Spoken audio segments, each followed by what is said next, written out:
to our Friday Zoom, Community Arts Build Zoom. We're super excited today. We have three great projects to share, and we'll be starting out today with Carla Coleman Garcia from the Tennessee Higher Education and Prison Initiatives, and she's going to be sharing information about her arts fellowship opportunities. So Carla, if you want to take over and we can get started with your presentation. Sure. Hi, good morning, everyone. Happy Friday. It's great to be here with you all. I am really grateful to be here to get to share with you all about two positions that we currently have open at our organization. I work for THEI, the Tennessee Higher Education and Prison Initiative. We are an organization that works across the state of Tennessee, based in Nashville. And what we do is provide really a three-pronged approach of providing higher education programming inside Tennessee prisons in a partnership with the Department of Correction and local community colleges. We also provide robust reentry support for students as they're preparing to return home. So about a year before their release date, we start working with them to make sure they have connections to housing, financial support, anything else they might need. And of course, if they're interested in continuing their education, we provide that support as well. And then we also do policy partnerships and community engagement work. So that is what this particular, these positions that we are looking to fill would fall under. Our nonprofit has been in existence since 2012. We are a grassroots community organization that primarily serves to meet the needs of our students and our alumni. And through this work, we are broadly involved in social justice efforts, criminal justice reform efforts, higher education efforts.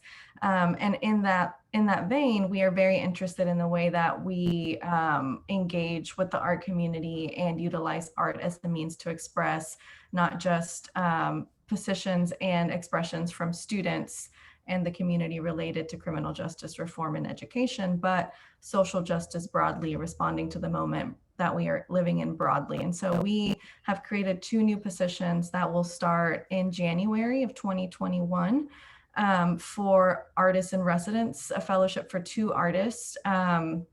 And our idea here, this is the first time we're doing it, so we are very open, of course, to feedback and collaboration from the artists that are interested in these positions. Nobody on our staff is an artist, has an art background, so I will say that on the front end, that we're actually looking for someone to help us create what this space would look like. We are very interested in involving arts in the social justice, criminal justice reform work that we do, and we have not necessarily found many examples that fit all the space that we are in. So this position, particularly for the first round, would be artists who are interested in collaboration, a creative approach to not just representing the work that we do at THEI, but also our involvement across the state and truly the Southern region. We work in partnership with a collective of 13 states. And so representing that work as well. We are open to applications from artists all over the Southern region. While our office is in Nashville, we are open to artists who might live in any other, state across the South.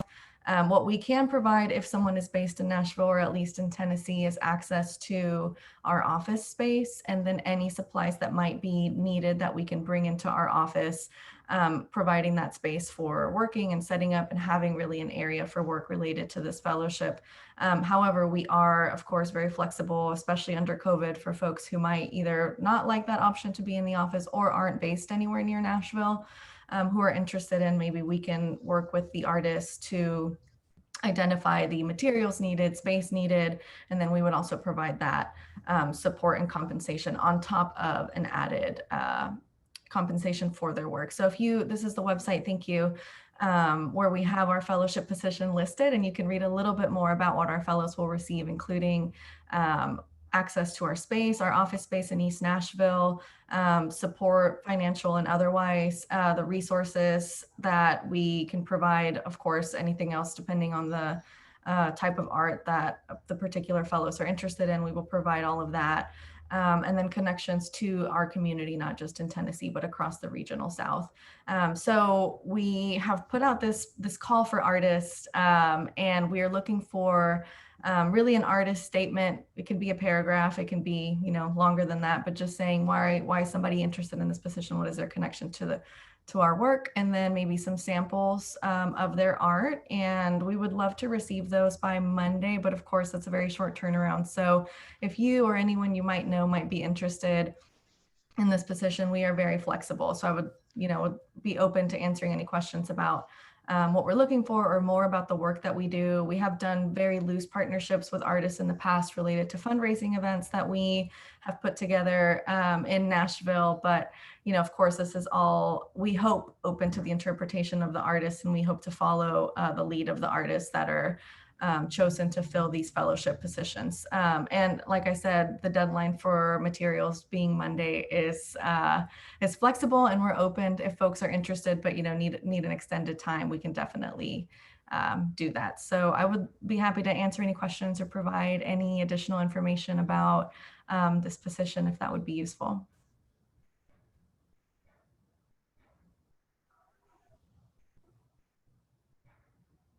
Go ahead, John. You can ask your question. Hi, yeah, thanks so much for all this information, and the opportunity sounds amazing. I just wanted to clarify, and I apologize if this was mentioned in advance, but is this purely visual art, or is the artist's position open to other mediums?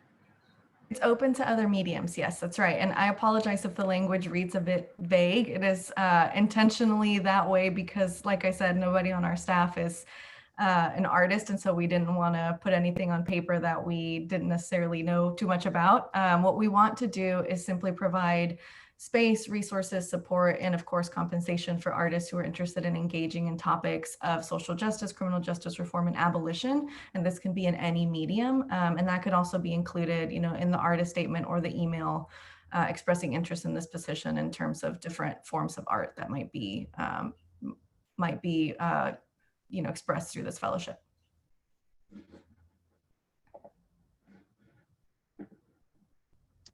James asked if this is open to organizations as well, or just individual artists.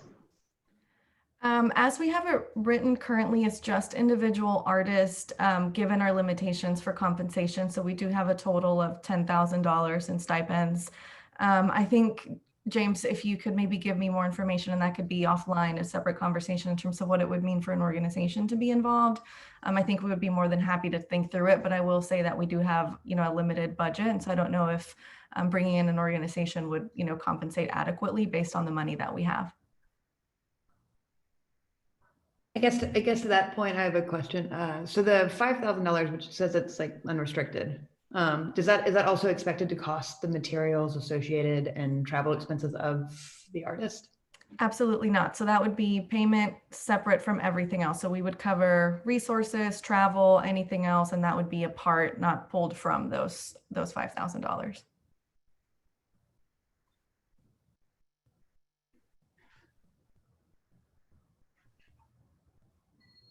So Carla, is this really located in Nashville, right?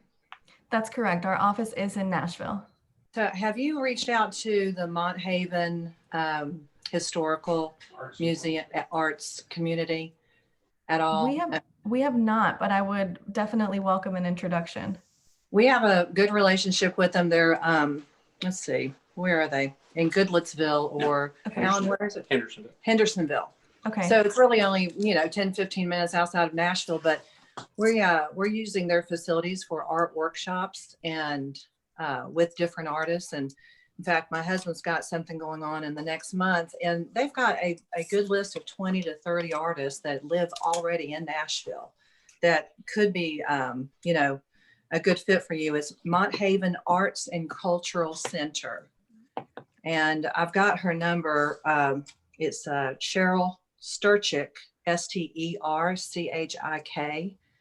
that you could call. And I can, do you have your email on here or anything? May I send you some information? I will add it in the chat. Okay, got it. And I do have her phone number right here. Okay.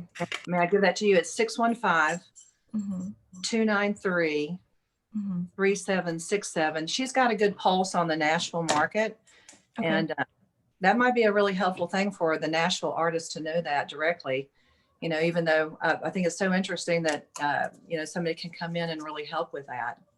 So hopefully Yeah, thank can you so find- much. Okay. Yes, thank you. I appreciate that connection. Thank problem. you so much. Uh-huh. I'm a little late into this, but would something along the lines of developing curriculum for teaching within the jails be something where, you know, or pulling together a lot of the work from people in the jail? I just taught jail and taught in the jail a lot and love it. I'd love to do some kind of workbook kind of thing. And I just didn't know if it would be something that would fit into this. Yeah, so we actually work in partnership with the TBR community colleges. And so their curriculum is essentially set based on the two options for degree programs that we have with them. However, we do offer as part of, THEI nonprofit programming workshops. And so that would be an option. It wouldn't necessarily be part of the credit bearing curriculum that would allow a student to receive their associate's degrees and then starting next year their bachelor's degrees through our program. However, students do love those additional workshops that provide, different opportunities for education and engagement with folks outside of prisons or outside of their own community. So I do think that that would definitely be an option, but it would kind of stand apart from their academic programming. Okay.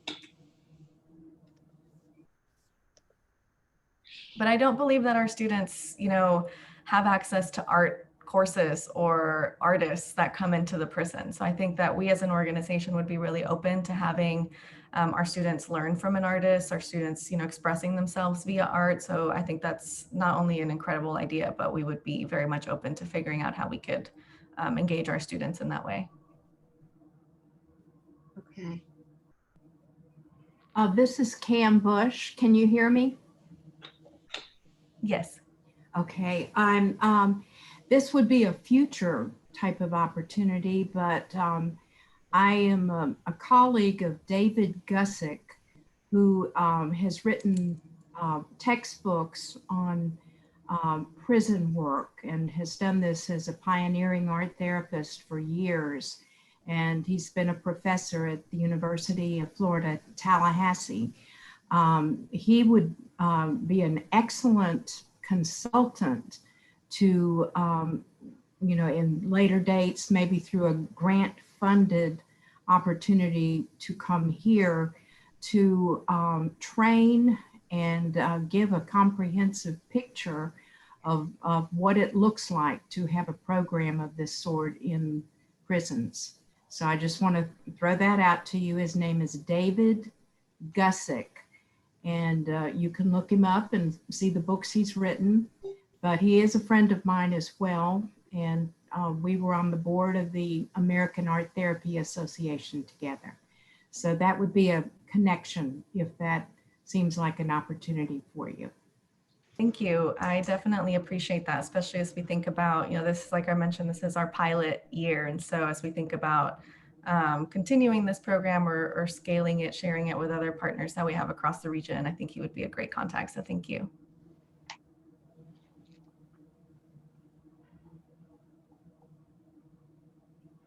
Do we have any other questions for Carla? I have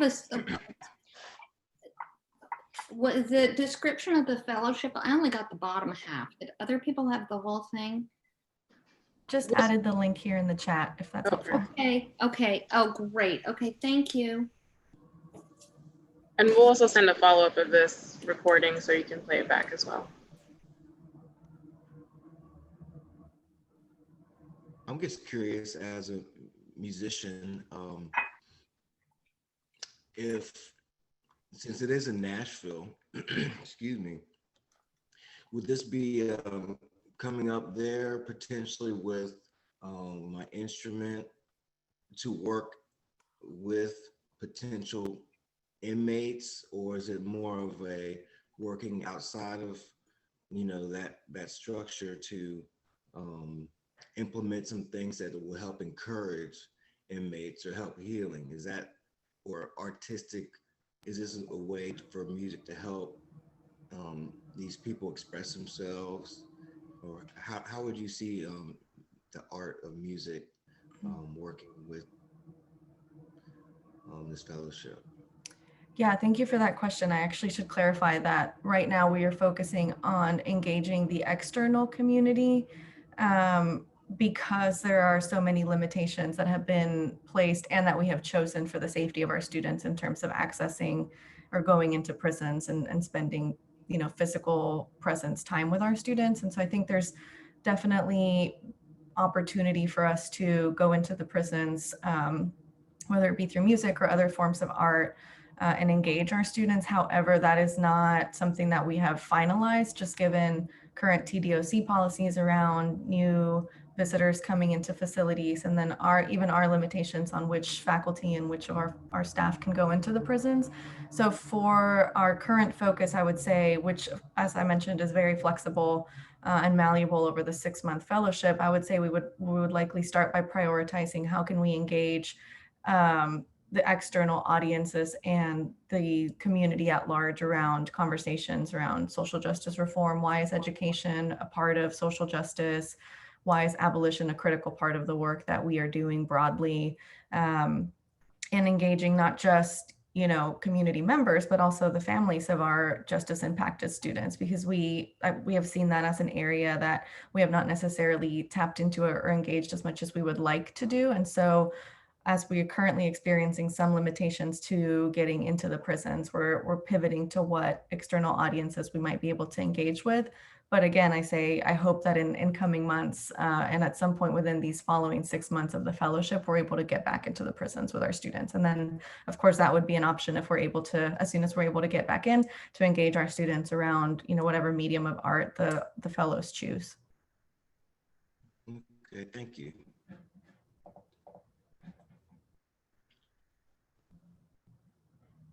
All right, we have time for a few more questions. If anyone has any last questions that they would like to ask Carla.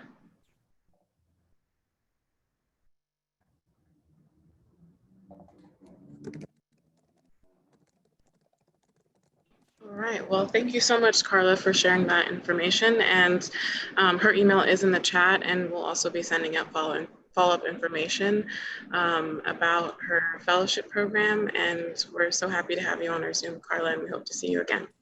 Thank you all so much. Have a great day. Thanks. Before we move on to our next speaker, I'd just like to remind everyone to please mute your microphones. So I'd like to introduce our next speaker. So we're having Heather Herweyer, and she's the Executive Director of the Boulevard, and she's going to be discussing the Rossville Boulevard corridor and their new traffic control box and signage artwork programs. So Heather, if you want to take over. And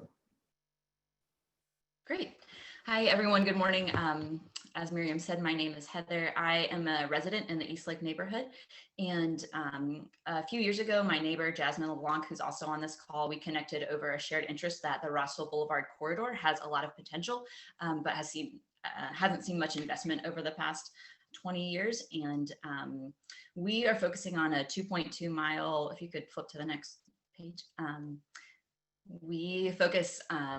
We're focusing on the 37407 zip code. So this is 2.2 miles of Rossville Boulevard. We're bordered by the interstate, the Tennessee-Georgia state line, Missionary Ridge, and then Alton Park. If you're not familiar with our corner of the Chattanooga, we have a very diverse and eclectic community. The boulevard was first paved in 1907. We have a historically white working class community that had a lot of employment through factories and car dealerships. Those all kind of moved out in the 60s and 70s, and then our community fell into decline. Over the past 10 years, we've seen a lot of investment and just increasing population from the Hispanic community. And so in 2018, Jasmine and I conducted a community survey trying to seek feedback from residents, businesses, and commuters about their experience in the Rossville Boulevard corridor. There was a shared sentiment that the boulevard has a lot of potential, but that it was pretty ugly and depressing and just overall blighted to drive through. With the results of this survey, we received funding from the Lyndhurst Foundation to conduct a community visioning project. And that led us to focus on 5 key nodes of our community, which are right here. So we're looking at the right when you exit off the interstate, we have 2 Road to Remembrance pillars, which are kind of monuments to some Civil War history. And then all the way down to right before downtown Rossville, but on the Tennessee side.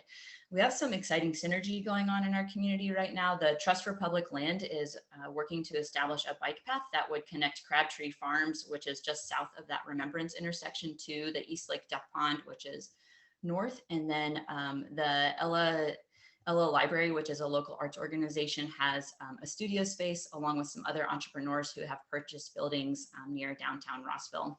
Our project is seeking to bring more beauty and improve pedestrian usage and transportation infrastructure to the Rossville Boulevard corridor. And that's why I'm here today. We are looking to engage local artists and just creative strategists for how we can leverage art to create a shared identity for our community and just overall bring more beauty to so many just vacant and blank spaces that we have. I just want to share a few things that we've done in the past. We've done a lot of benches. We don't have many benches at the bus stops in our community. And so that was a kind of an easy way to bring some artwork and to bring some color. We've also had fun painting some abandoned buildings and doing some wayfinding signs. These pictures kind of lead up to Crabtree Farms. We're really excited about some infrastructure projects that we're working with CDOT to do. So one is a pedestrian refuge crossing to make it safer for folks who are trying to cross Rossville Boulevard. They're often trying to dodge across 4 lanes of traffic and in between lots of semi trucks. Sidewalks are really expensive, so we've looked at installing some bike walk lanes that would provide a protected path for pedestrians and are much more affordable than a full-blown sidewalk. And lastly, or most recently, as a result of our advocacy, we had a handful of lampposts that were installed along the southern end of the boulevard. So we've got a lot more light there. So we've got some great momentum. We definitely have a long way to go. I'm excited to share with you today about the Boulevard Art Wrap project. So along the corridor, we have 5 blank traffic control boxes and then 2 along the Dodds Avenue corridor, which is another heavily trafficked area. So at this one blank box here in this photo, there's 28,000 cars a day who pass by that traffic control box. So our theme for these boxes is Chattanooga's cultural corridor. So as I shared before, we have a really diverse community and we want to honor all the different spaces and people there. And we've just been kind of trying to think through some different ways that we could do that wouldn't isolate any one community and so this is the theme that we've kind of started to run with. So we're inviting artists to submit a concept. The due date is December 20th. Our judging will take place in January and February. The judging will be conducted by a panel of local residents along with the advisory group for our organization, and then winners will be announced in the beginning of March. There is a $500 commission for the final, for each final selected design, and these will be wrapped. So the traffic control boxes will be wrapped with vinyl artwork installed by Chattanooga Printing and Design. So we're following the same model that was used for the Downtown Art Spark program, and just excited to be able to extend that over here to the Rossville Boulevard corridor. I wanted to share one other opportunity with you. We have so many of these vacant signs along the boulevard. These are just a few, and we feel like these just have a lot of potential to, again, engage our community and bring beauty to some blighted areas. So if you would be interested in working with us on this project, then you could contact me after this call. But we've got a lot of opportunity for some maybe abstract visual art or even some creative questions or wording to engage the community on some of these signs. Many of these are just vacant and abandoned properties, and some are on properties that we have relationships with the business owners. So we're just really excited about the potential for the Rossville Boulevard corridor, and I'm grateful for the chance to share this information with you today. And here's my contact information, and we have a Facebook page. We're a newer organization, so you can follow us there to stay in touch and receive updates.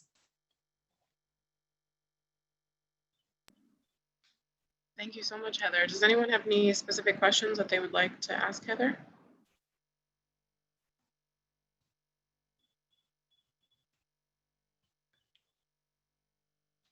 No?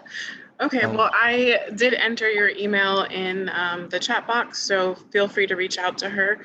And as I said, we'll be sharing this information out with everybody again. Next, I'd like to introduce Arts Build Rural Arts Challenge. And so as part of Arts Build's mission to provide more arts for more people in more places, we are launching a Rural Arts Challenge within our Community Cultural Connections Grant Program. And James, if you can move on to the next slide. So what is the Rural Arts Challenge?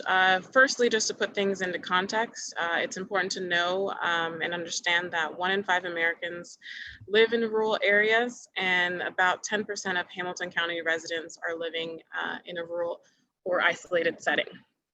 And the term rural means different things to different people. And for many, it can invoke images of farmlands or pastoral landscapes. But for our purposes, we're going to be using the US Census Bureau classification to help us define what rural community is. And to simplify that, rural areas are defined as sparsely populated areas, areas that have low housing density and that are far from urban centers. Which is one of the most important obstacles because rural areas lack access to many resources and community engagement opportunities, including the arts. So the Rural Arts Challenge that we want to kick off today is one way that we're focusing on bringing the arts to these underserved communities.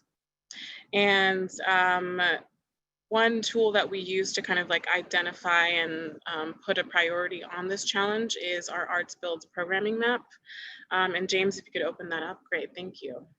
So we want folks to use this as a tool to help identify rural areas that we're looking to support. And so if you, James, if you want to zoom out a little bit so we can get a full picture of like, so if you can look at this map, you see that there's a high concentration that's focused really on the downtown area. And that goes back to like how we look at this obstacle of access and rural communities not being within proximity to urban centers. And, you know, where James is kind of highlighting the mouse, like we as an organization have not done any programming in these areas.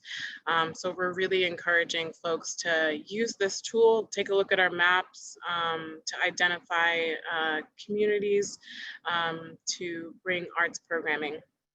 And James, if you want to hop back to our presentation, thanks. And we can move on to the next slide. So how can you connect with our rural community? Some things you might want to think about to identify communities are to, if you aren't already connected, is identifying and connecting with and partnering with established networks. A few suggestions, of course, that I'm sure many of us can think of are just connecting with local arts organizations, if there are any, schools, local businesses, social services, and city municipalities. And Arts Build has also developed a few resources on community engagement. And we have put together a community engagement strategy map that I'll be sharing after this. And we also previously had a community Zoom, and that was about arts and community engagement, where we had Athena Buxton, who's the education coordinator at the Hunter Museum, and she presented about how she has reached out to underserved communities, and that is available on our YouTube channel. You can watch a recording of that. All right. So applying for this challenge. So applications are being accepted as part of Arts Build's already established Community Cultural Connections grant program. And this grant program strives to make arts and culture more accessible to underserved populations in Hamilton County. As far as who's eligible to apply, individual artists of all disciplines, community organizations, government entities, neighborhood associations, ethnic, cultural, faith-based organizations, and neighborhood associations. And it's important to note that as an organization, you don't need to be a 501(c). And so these funds or funding is going to be available to implement community arts programming that's taking place specifically in, I want to reiterate, in rural communities as we've defined them. And grants will be funded up to $2,000 or more, depending on the impact within the rural community. And we'll be accepting applications on a rolling basis as long as funds are available. And for more details about about what types of projects are eligible and what other requirements within the grant program, please visit ArtsBuild's website under grant section, and you can find our grant guidelines for the Community Cultural Connections grant, which essentially will apply to this specific grant. All right, so I'm here available for any additional questions. If anyone has any questions about this challenge, the Rural Arts Challenge.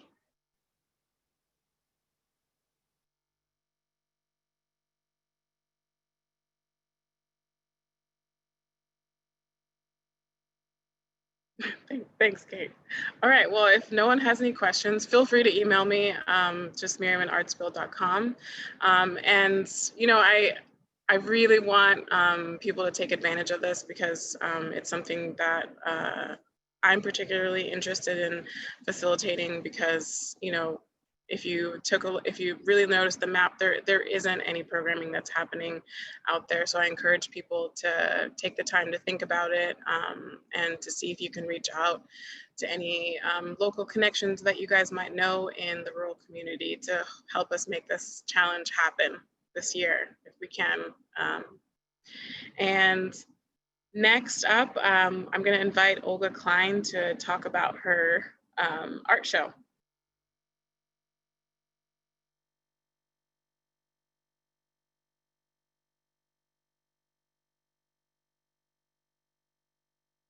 Olga, you're muted. Sorry, okay.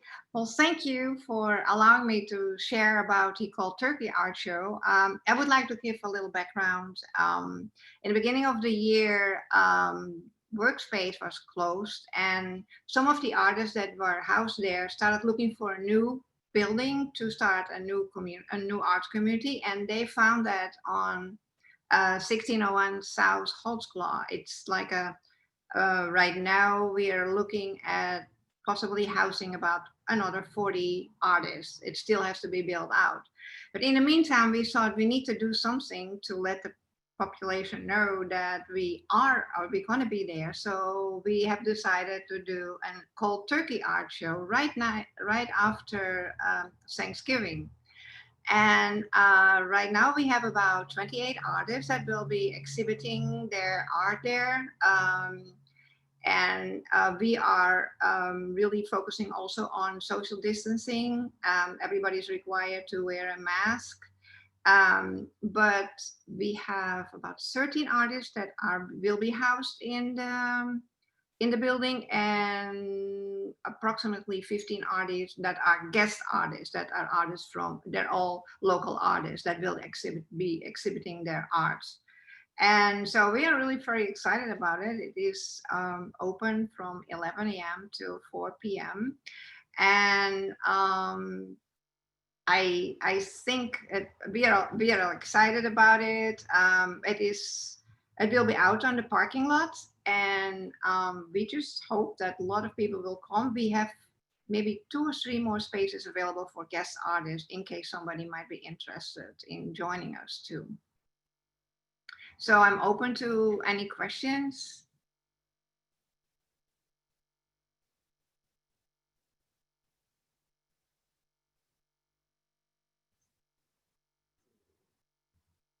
We have a quiet group today. Very quiet.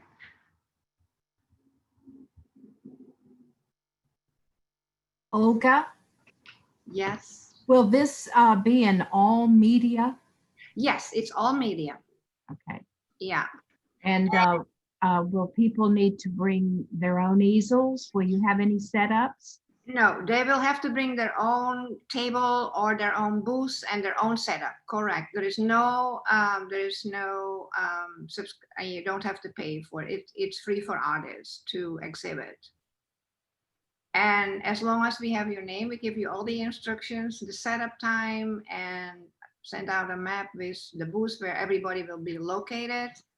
And we even gonna have like a pony ride for kids. So that's gonna be fun. Is there a limit to the number of works for each artist?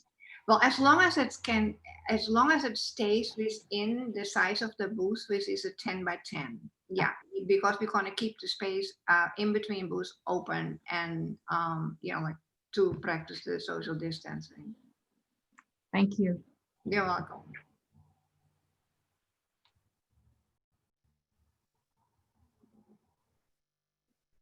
Well, thank you so much for sharing that, Olga. If anyone has any questions, can they reach out to you, Olga?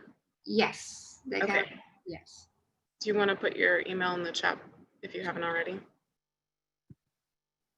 Thank you. Thank you. Well, since we have some time left, is there anyone else that has any upcoming programs or announcements or resources that they want to share? Well, this is John Fairmond at Chattanooga Ballet. Can you hear me on this headphone thing I've got? Yes, we can hear you, John. Okay. Well, I just do want to say it's been a quiet group, but we are absorbing a lot of terrific information. This has been a great meeting. So don't mistake quiet for disinterest. This has been terrific. I just want to update everybody that Chattanooga Ballet, if you may have heard, we are filming the Nutcracker this year at about 12 different locations across the city, and it'll be broadcast on WTCI in December, 2 weekends in December, including Christmas Eve and Christmas Day. And Arts Build is a part of that, and we just appreciate it very much. And that's what's going on with us. Thank you so much, John.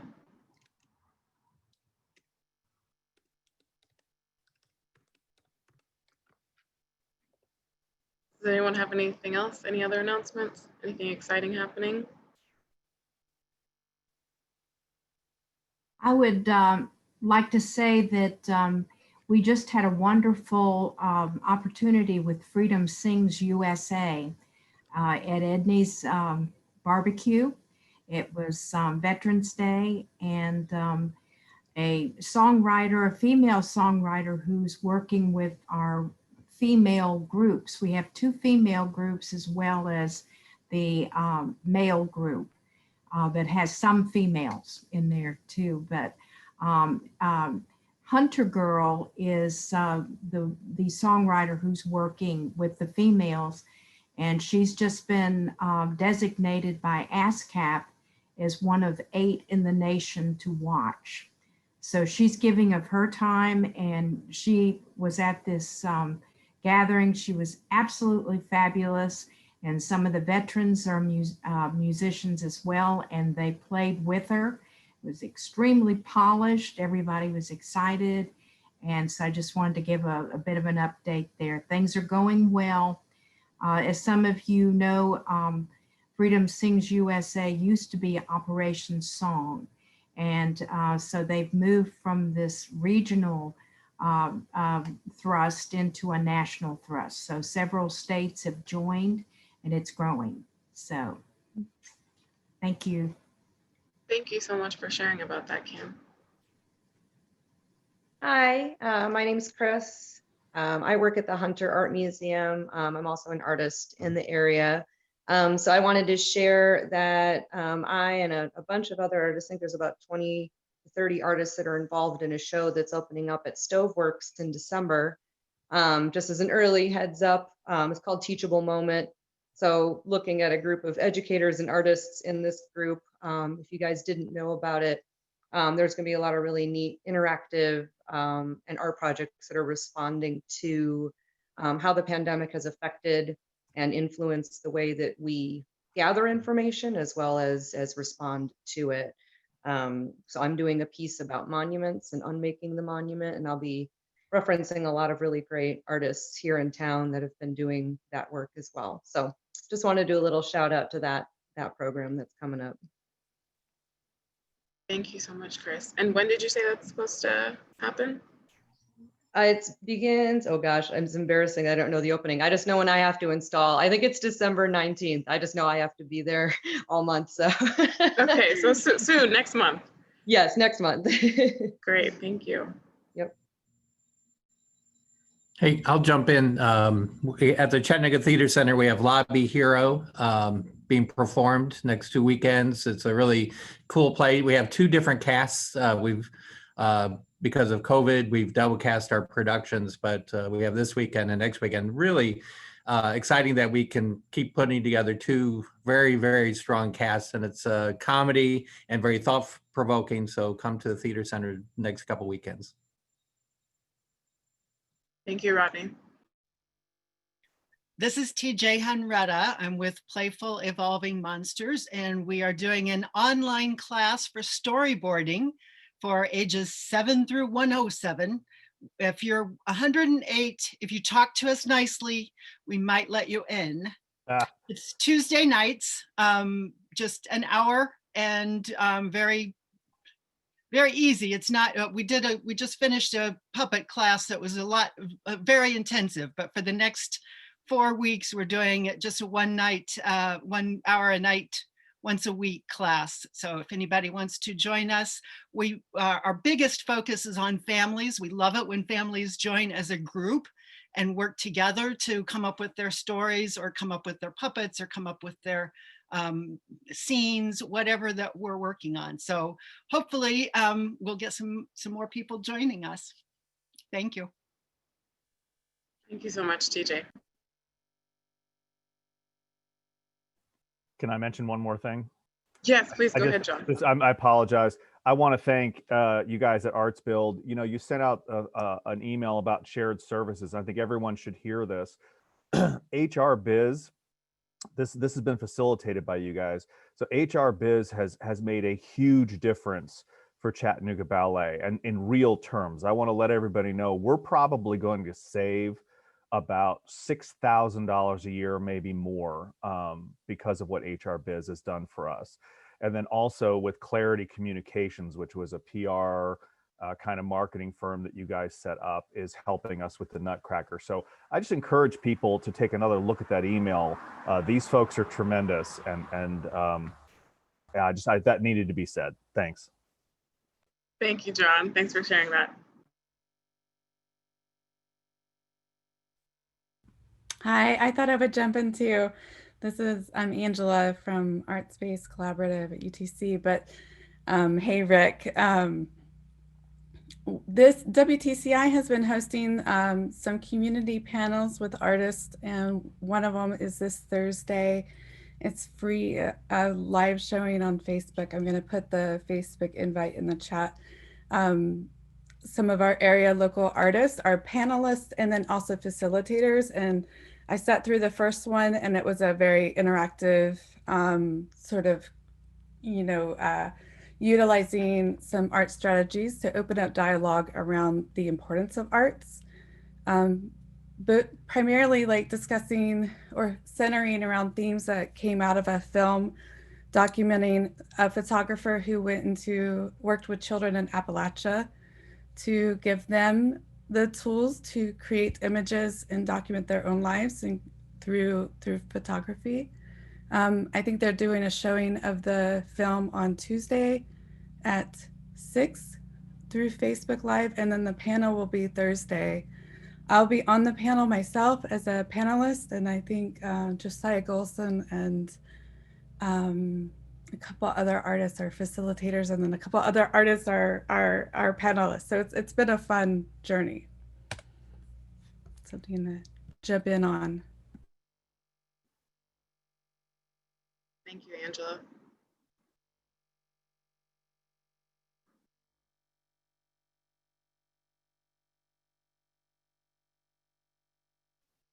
Any last minute announcements? All right, well, I have one more announcement before I bid you guys farewell. So Arts Build, as you know, we just had our first round of the Artist Works grant program application reviews that happened last Friday was the submission deadline. So we will be making those announcements next week as far as our awardees. And also just a reminder that we have our next upcoming round of our submission deadline, which will be happening in February 26th, and that's a Friday. I encourage those of you who are going to be applying and submitting draft reviews or asking questions to please, I know sometimes we get caught up, but make sure that you do it in a timely manner. So not, you know, the week of the deadline. So I want as many people to apply and ask questions, but just make sure that you plan ahead in advance of that deadline, which is February 26th. So with that, if we don't have any other announcements, thank you guys so much for joining us today. It was a really great Zoom. We had great presenters, so many different opportunities happening in our community. So please take advantage of them, reach out to us with any questions. And as always, we're here as a resource, and we hope to see you in 2 weeks. Have a great weekend. Thank you. Bye.